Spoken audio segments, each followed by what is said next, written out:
Hi everybody, FPL Witty here, back out in the beautiful West Yorkshire countryside for another of my regular FPL videos. Hope you're well. Recording this on the back of game week 24, which just finished on Sunday. Recording this on Monday morning, so weather's nice and fair this morning, bit of breeze, but you can't beat a good old walk and have a bit of a natter about FPL as we do once a week, and we'll try and keep this to 15 minutes as well. So we'll have a look back on the last game week, have a look back at my week briefly, but more importantly we'll have a look ahead as well, because we've got so much happening now. We've got lots of blank game weeks, double game weeks, and the upcoming game week is a bit of a both. So it's a double and a blank, so certainly lots to keep abreast of this week. So quickly having a look back then first at game week 24, trying to keep track of all these game weeks now, and bit of a twist in the title race. We said that last week when Manchester City won at Arsenal to replace them at the top, but it was a bit of a counter twist this week, wasn't it? We had Manchester City spurning 23 goal attempts, but Forest scored with their only shot on target late in the match to deny them the points. So there you go. If you don't take your chances, you don't win games, do you? So what a significant goal that was that City conceded. They just don't seem to be keeping clean sheets at all, do they? As owners of Edison and City defenders probably know without me reminding them.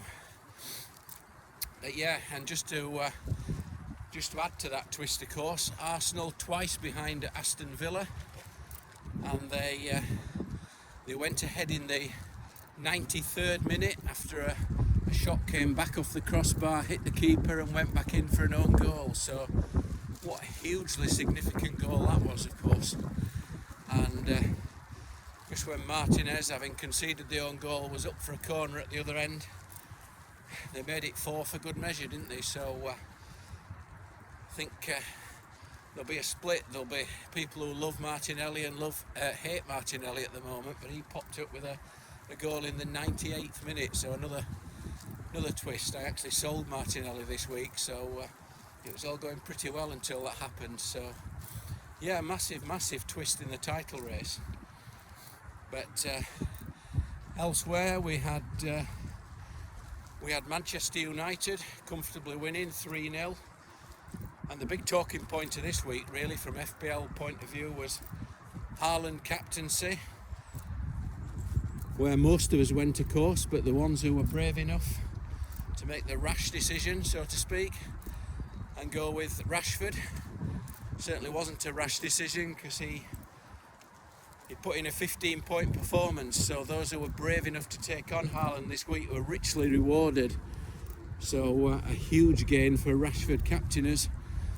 I suppose we talk about Haaland as a permanent captain. There's almost a case for making Rashford a permanent captain at the moment, isn't there? So I think we'll certainly need to see. We'll see more of a twist in that direction now after Rashford just completely unstoppable, isn't he? And Bruno chipped in with a couple of assists as well. So big win for Manchester United, and they're not far off the pace either, of course. But elsewhere, Spurs beat West Ham, just an assist for Harry Kane. He looked quite threatening, but that's all he could manage. And Chelsea, they're just lurching from one crisis to another at the moment, aren't they? They lost at home to the bottom club, Southampton. Few had invested in the likes of Felix and Mudryk, or the Chelsea attackers, but they're just a complete mess at the moment, aren't they? James Ward-Prowse. It's almost like a penalty, isn't it, when James Ward-Prowse gets a free kick on the edge of the box? There's only going to be one outcome. Incredible technique. And elsewhere we had Brentford salvaging their 11-match unbeaten run with a 96-minute equaliser, but it wasn't Tony, of course. We had Liverpool. That was a bit of an eventful game at Newcastle, wasn't it? All his Newcastle clean sheets seem to have gone now. But a significant moment of this match, of course, was Nick Pope, wasn't it, getting sent off? Seen a lot of people selling Nick Pope, but it's important to point out that he won't miss any Premier League games, so there's no need to sell him really. It's a 3-match ban for violent conduct, red card, but for a red card for a handball outside the area, a last man challenge, professional foul, whatever you want to call it, or 2 yellows, he's only a 1-match ban. So he'll serve that in the EFL final, and Pope will be available for the next league game. So don't sell Pope if that's the reason you thought he was going to miss 3 games, because he doesn't. And you probably have a second keeper on the bench anyway. So, but Darwin Núñez finally found his shooting boots. Mo Salah got an assist, and all the eyes now, of course, is on those Liverpool players as they have a double game week coming up. But we'll probably want to watch them one more time in Europe midweeks to form a final opinion. But Darwin Núñez, just to add another twist to it, he went off injured as well, didn't he, with a shoulder injury, so that's one to keep an eye on as well. But certainly Liverpool warming up now with a couple of victories ahead of a double game week.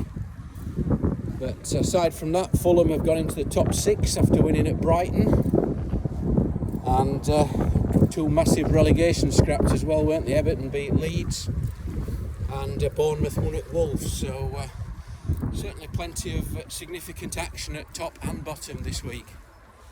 Quick look at my game week, then we'll look at the important stuff about looking forward. I had a red arrow again this week. That's 2 in a row, just after I thought I'd made a bit of progress with 2 green arrows. I follow it with 2 red ones, so you can never get complacent in this game, can you? So I scored 53 points, but I took a hit as well, so a net 49.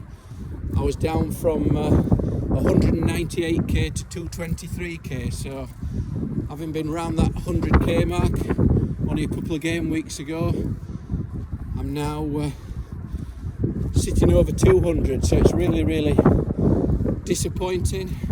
Got all the chips to come, of course, all the blanks and doubles, but certainly a frustrating game. I had 5 returners. I got both Ødegaard and Saka. I actually took a hit to move Martinelli to Saka this week. Many did it the week before in the double game week when Saka gained 10 points on Martinelli, for those that did. It looked to be going pretty well, of course, when Saka got a wonder goal early on, but Martinelli getting that 98th minute goal just took the icing off that one for me. But I'm still pleased to have brought Saka in. I think he's a fantastic player, and I'd certainly rather be on Saka than Martinelli for his minutes, at least for the double game week.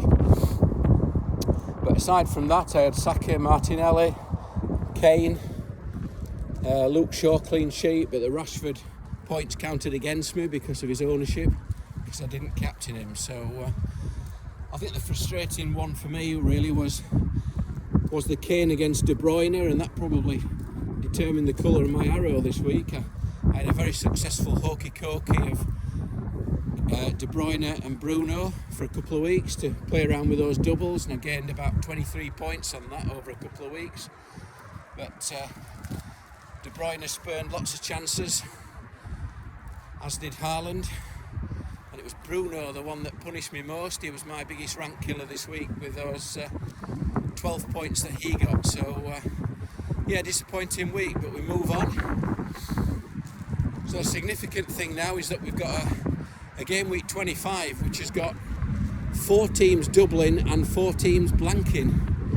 So a bit of a unique one. We've got a blank game week for Manchester United, Newcastle, Brentford and Brighton. So hopefully you've been managing that carefully, preparing, and you're not overcommitted on those teams. I've managed to reduce it to just Rashford, Shaw and Trippier, so I can put those on the bench if I want this week. Although I do have an injured Patterson to keep an eye out, so I might have to make an extra transfer. But so those teams are blanking, but we've got double game weeks, of course, for Liverpool,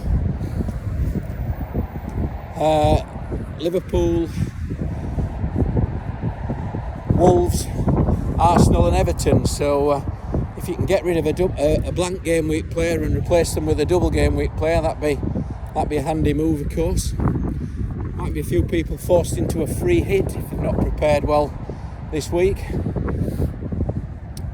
It's not the craziest idea in the world. I mean, I would normally say for only 2 blank fixtures, if you're going to free hit for only 2 blank fixtures, what are you going to do in game week 28 when we've got 5 missing fixtures? But the extra dimension to it this week, of course, is that you can also, as well as get around your blank problems, you can actually jump on double game week players at the same time. But I still think the free hit will be more valuable elsewhere.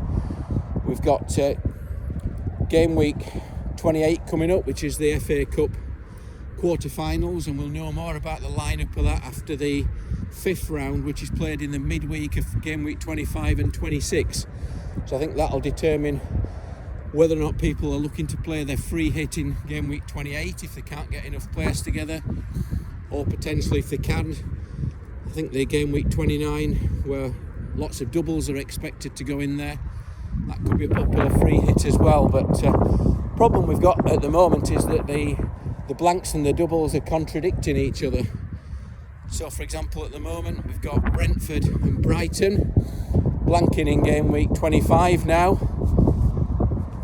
but they've got a double in game week 27, probably got a blank in game week 28 and a double in 29. So we've got this going on with lots of teams now, all these teams that have blanks and doubles just following each other, which makes it really, really tricky to plan at the moment, doesn't it, for FPL? But certainly lots of information out there that you need to have a look at for blanks and doubles, and you need to try and navigate your way through it with your chips. But as I say, we can't really be sure of all the certainty of where to play the chips until we've seen those FA Cup games in weeks in the midweek of 25 and 26.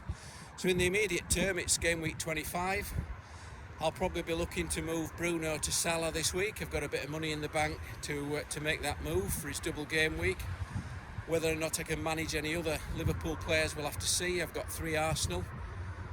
I might well bring Tarkowski into the defence for an Everton player, but certainly holding Harry Kane makes things really difficult to play an optimal game week 25. So could go Kane to Darwin and get Shaw to Trent if I want to go all in on Liverpool. So certainly won't be making any decisions just yet. So it's a big one in terms of captaincy this week in game week 25. You've got to look towards a double game week player, I think, really. So you've potentially got Mo Salah, he'll be popular for his double game week, but also Arsenal players, probably Saka and Ødegaard and Nketiah, they'll be popular captains as well. So yeah, lots to think about. So if you want to keep an eye on my team a bit closely, I will be writing articles every week for Fantasy Football Geek website. You can follow me on Twitter at FPL Witty, and I'll be back here doing these videos once a game week as well. So I'll be back after the upcoming game week 25. So hope you have a good game week 25. If you're having a bit of a struggle, try and keep the faith, because the good thing is that the lower you fall down, the more chance you've got of a green arrow. And if you have a bad week, there's always another good week to follow it. So try and be positive. That's all you can do. Remember, it's only a game. And I wish you all the best for game week 25. So I'll see you next week. So as they say in Barnsley, I'll see it.